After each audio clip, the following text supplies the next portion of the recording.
Souls welcome you. நான் உங்க சங்கரேஸ்வரி பேசுறேன். இன்னைக்கு நம்ம பார்க்க போற டாபிக் எதை பத்தி அப்படின்னா தியானம். மெடிடேஷன் அப்படின்னா என்ன? நான் எதுக்காக தியானம் பண்ணணும்? எப்படி தியானம் பண்ணணும்? வாங்க பார்க்கலாம்.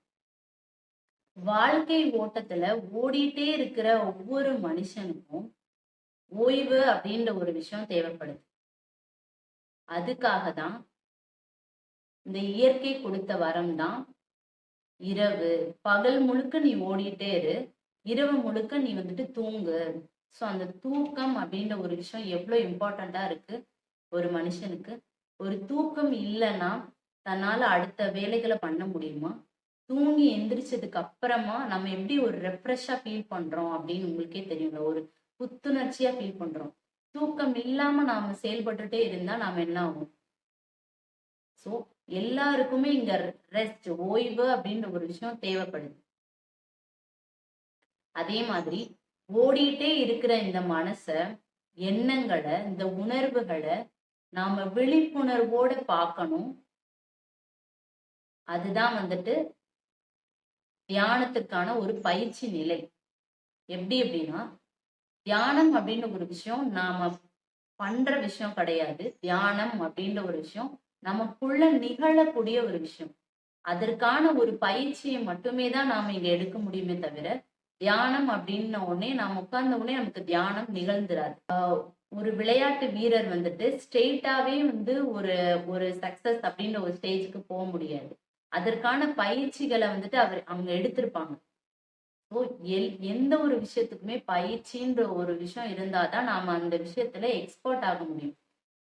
தியான பயிற்சியை மட்டும்தான் நாம பண்ண முடியுமே தவிர, தியானம் நிகழ்றது நம்மளுடைய பயிற்சியும் முயற்சியிலையும் தான் இருக்கு. பிளஸ் நம்மளோட கர்ம வினை பதிவுகளை பேஸ் பண்ணி இருக்கு. தியானம் எப்படி நிகழுது அப்படின்னு பார்க்கலாம். இப்போ இப்படி ஓடிட்டே இருக்கிற மனச நாம விழிப்புணர்வு அப்படின்ற ஒரு விஷயத்தால நாம கவனிக்கும் போது நமக்கு என்ன எண்ணங்கள் நிகழுது, என்னென்ன மாதிரி எண்ணங்கள் நமக்குள்ள தோன்றிட்டே இருக்கு. ஒரு நாளைக்கு 70,000 எண்ணங்கள் நமக்குள்ள எழுறதா சொல்றாங்க. எண்ணங்கள் நமக்குள்ள எழுந்துட்டே இருக்கு அப்படின்றத நம்ம கவனிக்கும் போதும், நம்மளுடைய உணர்வுகளை நம்ம கவனிக்கும் போதும், நம்மளுடைய மனம் அப்படின்ற ஒரு விஷயம் நமக்கு புரிய ஆரம்பிக்கும். ஸோ நமக்குள்ள என்ன நடக்குதுன்னு நம்ம வாட்ச் பண்ணிட்டு இருக்கோம் இல்லையா? வாட்ச்மேன் மாதிரி. ஸோ நம்ம என்ன நினைச்சிட்டு இருக்கோம், என்ன எண்ணங்கள் நமக்கு தோணுது அப்படின்னு ஒரு விஷயம் நமக்கு தெரியறப்போ நம்ம மனம் அமைதி அடைய ஆரம்பிக்கும். தியானம் பண்ணும்போது ஒரு எண்ணத்துக்கும் இன்னொரு எண்ணத்திற்கும் ஒரு இடைவெளி ஏற்படும். அந்த வெற்றிடம், அந்த இடைவெளியில தான் அந்த பிரபஞ்ச சக்தி நமக்குள்ள இறங்கும். இந்த மாதிரி நாம தொடர்ந்து பயிற்சி செய்யும் போது அந்த பிரபஞ்ச சக்தி நமக்குள்ள இறங்க இறங்க தியானம் அப்படின்ற ஒரு விஷயம் நமக்குள் நிகழ ஆரம்பிக்கும். இதுதான் தியானம் அப்படின்றது. இங்க தியானம் இப்போ தியானம் எப்படி செய்யணும் அப்படின்னு பார்க்கணும். நமக்கு ஏற்றவாறு நம்ம ஒரு கம்ஃபர்டபுளான ஒரு பிளேஸை நம்ம சூஸ் பண்ணிக்கணும்.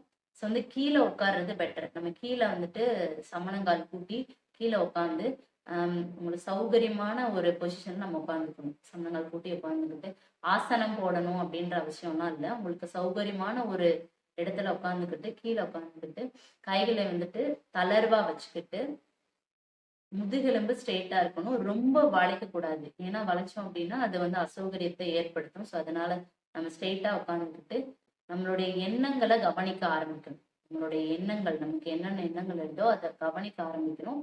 அதுக்கான ஒரு ரியாக்ஷன் நீ கொடுக்க கூடாது. எப்படின்னா ரியாக்ஷன் அப்படின்னா, இப்போ ஏதோ ஒரு விஷயம் நடந்திருக்கும், ஒரு இன்சிடென்ட் உங்களுக்கு ஒரு துக்கமான விஷயம் நடந்திருக்கு அப்படின்னா அந்த எண்ணங்கள் உங்களுக்கு எண்ணும் போது உங்களுக்கு எமோஷன்ஸ் வரும், அந்த உணர்ச்சிகள் ஏற்படும். அழுகை வரும், கோபம் வரும், எரிச்சல் வரும், வெறுப்பு வரும். இதெல்லாமே உங்களுக்கு இந்த எண்ணங்களை ஸ்டார்டிங் ஸ்டேஜ்ல வரும். ஸ்டார்டிங் ஸ்டேஜ் எழுறப்போ அதுக்கு ரியாக்ட் பண்ணாம அதை கவனிக்க மட்டும் செய்யணும்.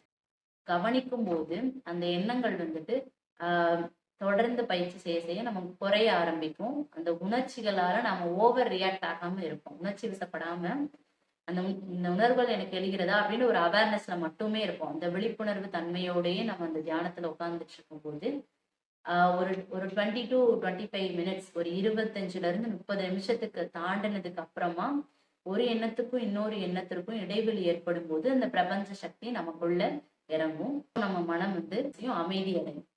இந்த மாதிரி பயிற்சி பண்ணும்போது நமக்குள்ள ஏற்படுற மாற்றத்தை நம்மளாலேயே உணர முடியும். ஸோ நம்ம ப்ரீவியஸா தியானத்துக்கு முன்னாடி நம்ம எப்படி இருந்தோம், தியானம் பண்ணதுக்கு அப்புறமா நம்ம எப்படி இருக்க போறோம் அப்படின்றத நம்மளாலேயே உணர முடியும். பிளஸ் நம்ம சுத்தி இருக்கவங்களும் நம்மளை வந்து ஐடென்டிஃபை பண்ண முடியும். ஸோ அதற்கு தொடர்ந்து பயிற்சி பண்ணணும். எப்படின்னா, எப்படி நம்ம வாழ்க்கையில சாப்பாடு அப்படின்ற ஒரு விஷயம் நமக்கு வந்துட்டு அத்தியாவசியமா இருக்கோ, அது அதே மாதிரி இந்த சோல், இந்த ஆத்மாக்கு தியானம் அப்படின்ற ஒரு விஷயம் வந்துட்டு அத்தியாவசியமா இருக்கு. சோ அங்க நாம விழிப்புணர்வு, அதுதான் வந்துட்டு நம்ம மனித தன்மையில நாம இருக்கிறதே அந்த விழிப்புணர்வு அப்படின்ற ஒரு விஷயம்தான். அந்த விழிப்புணர்வை நாம இன்க்ரீஸ் பண்ண பண்ண அதிகரிக்க அதிகரிக்க அது எக்ஸ்பாண்ட் ஆயிட்டே போகும் இந்த யூனிவர்ஸ் லெவலுக்கு. ஸோ அப்ப அந்த யூனிவர்ஸோட எனர்ஜி எல்லாமே நாம கிரகிச்சிக்க முடியும். தியானம் நமக்குள்ள நிகழும். எதுக்காக நான் தியானம் பண்ணணும் அப்படின்னா, மனித குலத்தோட ஒரே நோக்கமே வந்து அந்த இறைநிலையை அடைவதுதான். ஆனா நாம அறியாமையில இருக்கிறதுனால இந்த மாதிரியான கொஸ்டின்ஸ் எல்லாம் கேட்டுட்டு இருக்கோம். இந்த மாதிரியான கேள்விகள் நமக்குள்ள ஏன் எழுது அப்படின்னா, இது வந்துட்டு ஒரு கவர்ச்சிகரமான ஒரு விஷயமா இல்லையே, இது ஒரு என்ஜாய் பண்ற மாதிரியான ஒரு விஷயமே இல்லையே அப்படின்ற ஒரு விஷயம் தான் நமக்குள்ள தோணுதே தவிர, இதோட முக்கியத்துவம் நமக்கு தெரியல. எல்லா மனுஷனோட ஒரே நோக்கமுமே வந்துட்டு அந்த நாம எங்க இருந்து வந்தோமோ அங்க போய் சேர்றதுதான். சோ அதற்கான பயிற்சி நாம எடுக்கணும் இல்லையா? First self analysis. இந்த தியானம் பண்ண பண்ண உங்களுக்குள்ள என்ன மாற்றங்கள் நடக்கும் அப்படின்னா, ஃபர்ஸ்ட் செல்ஃப் அனாலிசிஸ், தன்னை அறிதல் அப்படின்னு ஒரு விஷயம் நடக்கும். நெக்ஸ்ட் தன்னோட ஆத்மாவை வந்துட்டு நீங்க உணர ஆரம்பிப்பீங்க. ஒன்ஸ் நீங்க ஆத்மாவை உணர ஆரம்பிச்சதுக்கு அப்புறமா அந்த இறைநிலை உங்களுக்குள்ள வந்துட்டு இறை தன்மையை உங்களுக்குள்ள கிரகிச்சுக்க ஆரம்பிக்கும் போது இறைவனை நீங்கள் உணர முடியும். அதுதான் வந்துட்டு மனித குலத்தோட நோக்கம். உங்களுடைய ஆன்மீக பயணம், ஆன்மீக முன்னேற்றம் நடந்து கொண்டே இருக்கு. ஸோ நம்ம எல்லாரும் பத்தினா உங்களுக்கு எதையாவது டவுட்ஸ் இருந்தது அப்படின்னா கமெண்ட் செக்ஷன்ல கமெண்ட் பண்ணுங்க. நான் அதுக்கு ரிப்ளை பண்றேன். அடுத்த பதிவா அதை எடுத்து உங்களுக்கு போஸ்ட் பண்றேன். நீங்க பாருங்க.